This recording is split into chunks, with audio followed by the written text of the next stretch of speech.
My name is Rachel, a 30-year-old employed at a foreign investment firm. I tied the knot with Kevin, my husband, 2 years ago. He serves as a civil servant, though his employment is on a yearly contract basis, causing him annual apprehension over contract renewals. Kevin's family staunchly champions the merits of public service. With retired county workers as parents and a sister currently employed in the city office, their allegiance to public service is unwavering. Consequently, there's a noticeable air of disdain towards my private sector occupation. Living under the same roof since our marriage, they seize every opportunity to diminish the significance of my profession. Isn't it embarrassing to work for a foreign company as an American, especially in finance? Isn't that just about chasing profits? People in private sectors are perceived as those who couldn't secure public service roles, and those in foreign companies are seen as settling because they couldn't land a domestic job. It's a pity, they often remark. It appears that my husband, who was raised in such an environment, also holds public service in high esteem, despite the instability of his position and its modest salary. He remains steadfast in his attachment to this precarious job. Once, during his annual bout of anxiety around fiscal year-end, I ventured to ask Kevin, "Wouldn't you feel more secure with a stable full-time position in a regular company rather than remaining a part-time employee in public service?" His response was resolute. "I'd rather face unemployment than venture into the private sector." Kevin hasn't disclosed his part-time status to his parents, insisting that I maintain the secret as well. Despite lacking a substantial role, he fabricates tales of promotions to uphold his pride. I don't believe he needs to fabricate such stories, but it seems he's striving to earn respect in the eyes of his parents and younger sister by portraying a certain status. Despite never showing me his payslip, the amount deposited into our account suggests his salary is rather modest. With Kevin's recent promotion to section chief, one would expect a significant salary increase, right? How much is he earning now? Caught off guard, Kevin accidentally divulged my salary. However, instead of the anticipated reaction, his father seemed taken aback, questioning, "Is that the standard income nowadays?" While I'm uncertain of the exact salary of a public sector chief, I do know that as a bond trader, my earnings are considerably higher. A notable portion of my earnings comes from commissions. Lately, my performance has been consistently strong, resulting in a salary far surpassing the norm. Upon learning the figures, my husband remarked, while his mother nodded in agreement, "Times have changed, but it's clear Kevin is highly regarded." She seemed visibly pleased. Kevin's sister, employed at the city office, joined the conversation, asserting, "You see, working at the county office guarantees higher earnings for my brother. He might even hold a department head position if he were in the city office." Kevin's discomfort was palpable after inadvertently revealing my salary. Realizing his mistake, he quickly tried to steer the conversation in a different direction. "Oh, by the way, I saw someone from the housing manufacturer around here the other day. Are we planning to remodel the house?" he asked. Indeed, a salesperson from a housing company had recently visited to assist us. Seizing the opportunity to divert the conversation, I suggested, "If we are considering a renovation, I'd recommend focusing on the kitchen." Before I could finish, my mother-in-law cut me off sharply. "No, as the daughter-in-law, you have no place in family discussions. Just keep quiet and follow instructions." It seemed my intimidating mother-in-law disliked everything I did or said, primarily because I wasn't a civil servant. She also resented that I received all of Kevin's salary and gave him an allowance. Believing Kevin's claim that he earned a substantial income, she was convinced I was managing his finances. In reality, Kevin's modest salary mostly funded his personal expenses, while I covered nearly all the household costs. My sister-in-law didn't contribute to the living expenses at all. "Why would you take living expenses from us when we're living on a pension? Kevin is making so much, you don't need it," they would say, refusing to help. They didn't have to pay rent, and I could manage with my salary alone. But it felt unfair. Despite shouldering most of the financial burden, I wasn't allowed to participate in the home renovation discussion this time. So, I retreated to the kitchen to clean up after dinner, promising myself that next time would be different. Neither my mother-in-law nor my sister-in-law helps with the housework, so I hurry home after work to cook, clean, and do laundry. In this respect, working for a foreign-owned company has its advantages. As long as I perform well, there's no need for overtime, allowing me to always leave on time and keep my work and private life separate. Kevin, on the other hand, often brings his work home and spends his days off on his computer. I worry about the security of bringing work data home. When I asked him about it, he snapped, I can't help it. I get yelled at if I work overtime and even more if I don't finish on time. It's not your concern, so don't butt in. His response was harsh, and he has been particularly grumpy lately, snapping at me whenever I try to talk to him. He even yelled at me when I brought up the housing issue he had been discussing with his parents. Just like Mom always said, it's none of your business, you just need to follow what's been decided. I was growing increasingly frustrated with Kevin's attitude. He never shared anything with me despite my bearing the burden of living expenses and housework. One day, a representative from the construction company came to my in-laws' house with a computer, discussing the layout and other aspects of the house with everyone except me. When I brought them tea and tried to sneak a peek, they immediately yelled, "You don't need to look, just go away." From my brief glance, I was surprised to see what appeared to be the floor plan of a new house, not a renovation of my in-laws' home. For some time, my father-in-law had mentioned that their house was getting cramped and that he wanted to rebuild it, but I hadn't thought he was serious. It seems my in-laws, both retired civil servants, received generous retirement allowances and are planning to build and live in a new house with that money. In addition to their retirement allowances, they haven't spent much of their pension either. Since marrying into the family, I assumed they had ample funds, so I tried to stay out of their financial decisions. However, one thing did bother me. Would Kevin's sister still be living with us in the new home?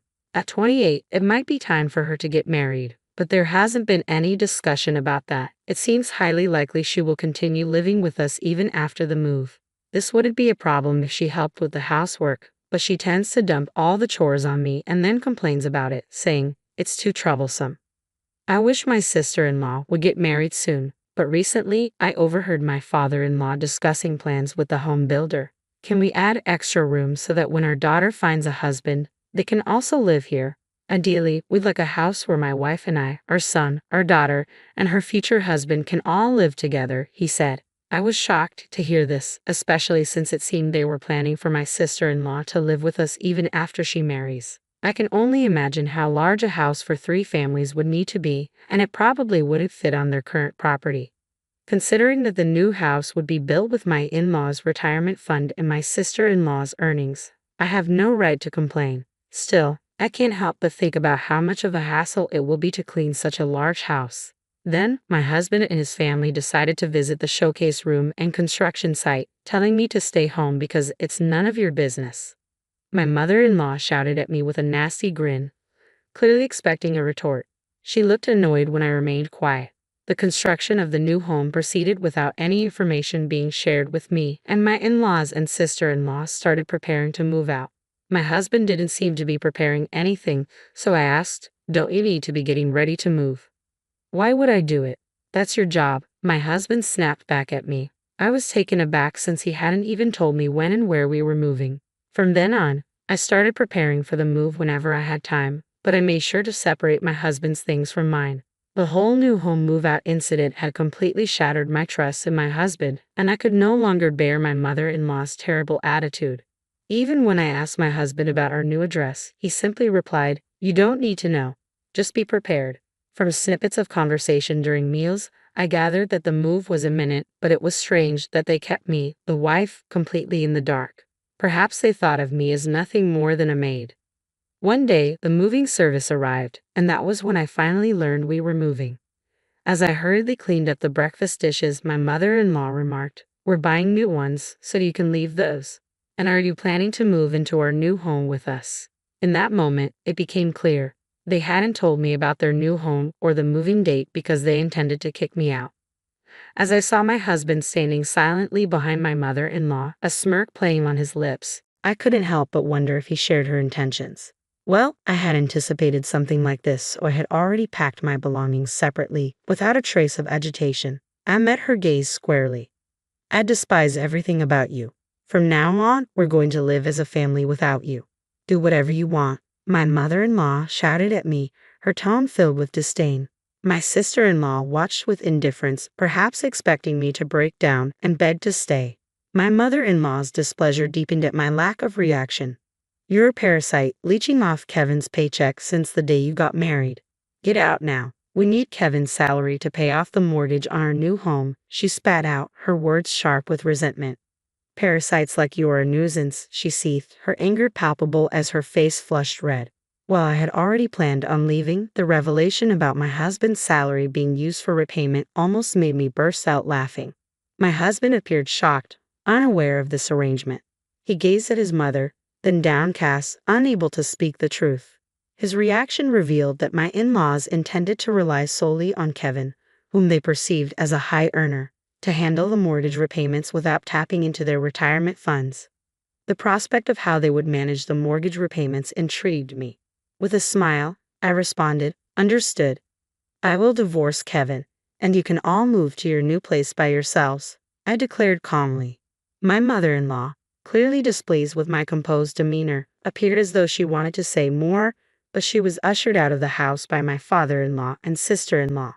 Turning to Kevin, who remained behind, I said, "I'll bring the divorce papers, so give me the address of your new place. I have no idea what your magnificent new home looks like, so I would like to see it once." Reluctantly, he provided me with the address. With little luggage remaining, I cheerfully arranged for a friend to help me move out using her car. I made sure to switch all the bills to be under Kevin's name rather than mine, utilities and everything included. Returning to my parents' house for the time being, I decided to head to the address Kevin had given me to have him sign the divorce papers.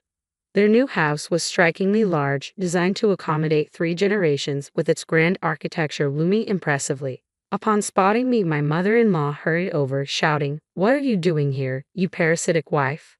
Ignoring her tirade, I calmly asked Kevin to sign the divorce papers. Reluctantly, he complied, while his mother continued her verbal assault. "I knew it. A non-civil servant wife is useless. Hurry up and sign, and send her away," she insisted. I couldn't resist a retort. "Such a splendid new house. The payments must be quite the burden, aren't they? Can Kevin's salary cover it?" I remarked snidely, watching as she read the papers, her anger palpable. "I don't need your concern.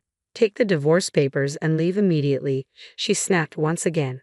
I lingered for a moment, observing my ex-husband's pale expression, but with his mother on the brink of eruption, I swiftly retrieved the divorce papers and filed them at City Hall before embarking on my search for a new home. After all that transpired, the thought of marriage lost its allure, so I opted for a cozy studio apartment to relish living independently. There was a charming spot conveniently close to my workplace, so I wasted no time in making the move. In my new abode, devoid of anyone foisting chores upon me or boasting about civil service, life took on a tranquil hue. Just as I was settling into this newfound peace, an unknown number lit up my phone screen. "Rachel, can you come back to me? I can't keep up with the mortgage payments, let alone the utilities. My phone lines have been cut off, and I'm borrowing my friend's phone to call you." It was none other than my ex-husband, Kevin. Through tears, he pleaded for help, but I couldn't help but feel exasperated. Instead of turning to me, he should have sought assistance from his parents or his sister. So I responded acidly, "Why not ask your sister, who's employed in public service, for support? And what about your parents? Surely they have their retirement savings and Social Security." Kevin's discomfort was evident as he confessed, "Actually, my parents have depleted their retirement savings, and my sister is grappling with her own financial troubles." It turned out that Kevin's parents had fallen prey to an investment scam, losing a significant portion of their retirement funds. Meanwhile, Kevin's sister, under the impression that she didn't need to aid her parents financially, had been recklessly accumulating debt through excessive spending on credit. Upon learning of my occupation in investments, my mother-in-law's demeanor turned openly hostile. Now I wonder if her animosity stemmed from being swindled in an investment scam. Furthermore, it seems they were keen on upholding their social standing through ostentatious purchases, perhaps to preserve their pride in their public service careers. However, despite their efforts, Kevin's parents found themselves burdened with debt, relying on their Social Security checks to meet their obligations. I was taken aback to discover that Kevin's sister, despite her youth, had amassed significant debt by indulging in purchases of branded goods on credit. The situation took a further downturn when Kevin revealed, "Actually, I've been let go. I'm unemployed now." He had lost his job this year after being caught working remotely with data he had taken from the office.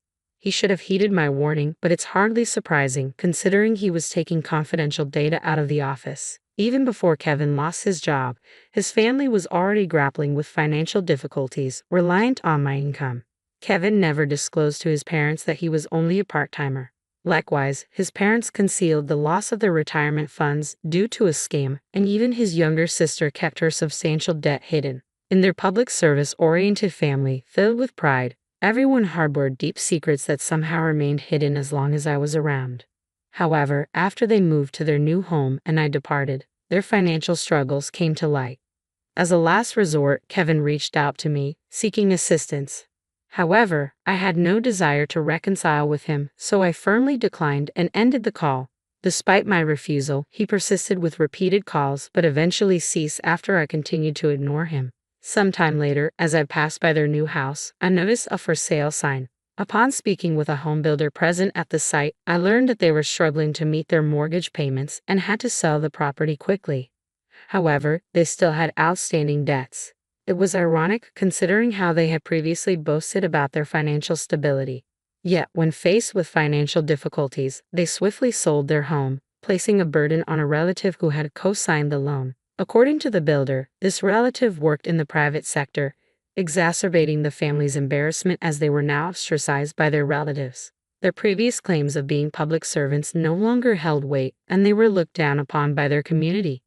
Sitting comfortably at home, I couldn't help but smirk at the thought of how the once proud family, now isolated by their relatives and unable to flaunt their public service jobs, were faring.